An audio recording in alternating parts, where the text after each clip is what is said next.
इसरो के DTDI की deputy director N Raghu मित्तई जी इस वक्त हमारे साथ मौजूद हैं। सर, सबसे पहला सवाल यही रहेगा, चंद्रयान पर सबकी नजरें हैं, फिलहाल क्या स्टेटस है? क्या डीबूस्टिंग की प्रोसेस अभी चल रही है या अभी ब्रेक लेके फिर दोबारा शुरू होगी?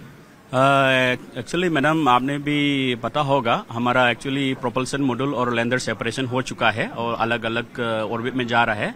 हमारा जो लैंडर है सो 100/100 किलोमीटर जो लैंडिंग के लिए प्रिपरेशन कर रही है। सो हम लैंडिंग करेंगे मतलब अगस्त 23 को। लैंडिंग तो अब जाहिर तौर पर सर, लेकिन अगर हम बात करें तो इस वाले प्रोसेस से हम आगे बढ़ चुके थे।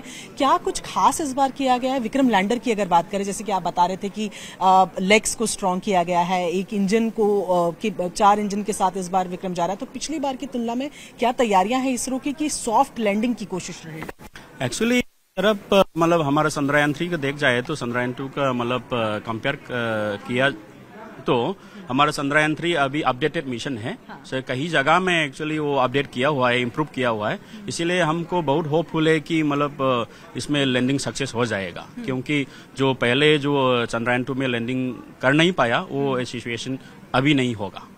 सर, पेलोड बढ़ाया गया है, इस वजह से भी आप इसे कह रहे हैं?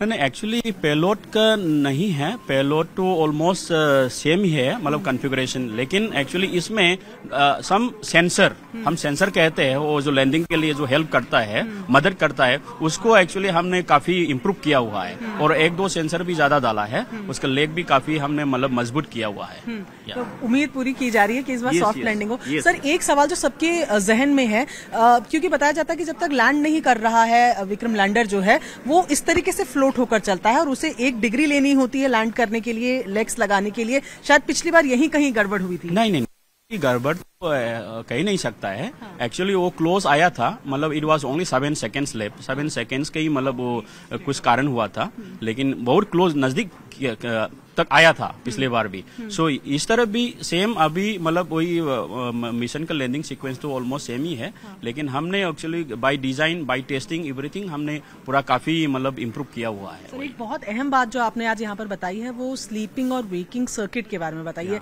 जरा, वो एक्सप्लेन अगर आप कर दे कि वो क्या कॉन्सेप्ट है जिसकी तरफ इस बार हम देख रहे हैं, जो अगर सक्सेसफुल हो जाए तो और ज्यादा आगे भी ये मिशन बढ़ सकता है। Sleeping and wake up circuit generally कहते हैं इलेक्ट्रॉनिक्स का डिजाइन है मैडम।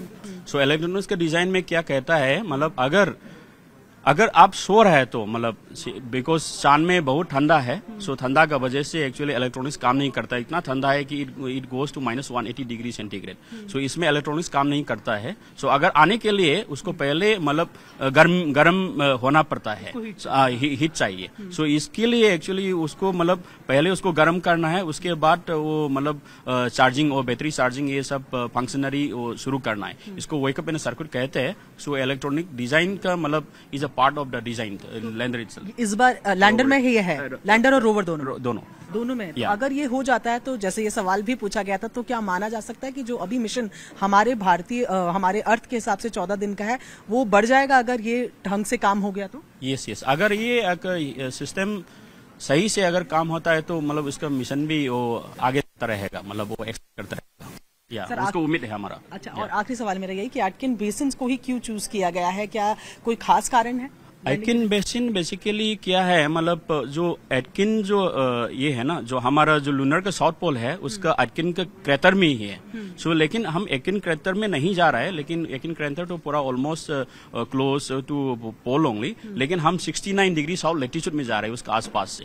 सो इसका क्या है, मतलब मैंने भी कह चुका कि मतलब वहाँ पे साइंस के इंटरेस्ट है, क्योंकि वहाँ पे फ्रोजन मटेरियल्स रहता है और मोर ओवर वो किसी ने वहाँ पे गया नहीं है, बिकॉज किसी ने वहाँ पे जो गया है उसमें भी फिर जाने का इंटरेस्ट नहीं है। मतलब सॉरी, इसी से एक और सवाल मुझे ये ध्यान आ गया कि 6 डिवाइसेस के साथ इस बार ये गया है, जिसमें 6 अलग अलग चीजों की स्टडी होनी, जिसमें से एक तो ऑलरेडी शायद काम कर रहा है, जो कि अर्थ मून से बता रहा है कि अर्थ का सरफेस कैसा है। तो क्या कुछ और वो स्टडीज है जिनको एक्सपेक्ट करें हम इस मिशन के बाद? हाँ, एक्चुअली वो प्रोपल्सन मॉड्यूल में एक पेलोड रखा गया है, उसका नाम शेप है। वो एक्चुअली आर्ट का जो लाइट रिफ्लेक्शन है उसको स्टडी करेगा, देखेगा कि मतलब हैबिटेबल प्लैनेट, ओके, सो उसको कैसा है, उसका सिग्नेचर क्या है, उसको कंपेयर करके दूसरा एक्सो प्लैनेट को हम स्टडी कर सकता है। हमसे बात करने के लिए बहुत शुक्रिया। तो ये थे हमारे साथ रघु मित्तई जी, जो कि डिप्यूटी डायरेक्टर हैं इसरो की DTDI में, और साफ तौर पर कह रहे हैं कि बहुत होपफुल है, पिछली बार से भी लेसन्स लिए गए हैं और कोशिश यही है कि बेहद सॉफ्ट लैंडिंग हो विक्रम लैंडर की, ताकि चंद्रयान का जो मिशन भारत लेकर चल रहा है वो सक्सेसफुल हो।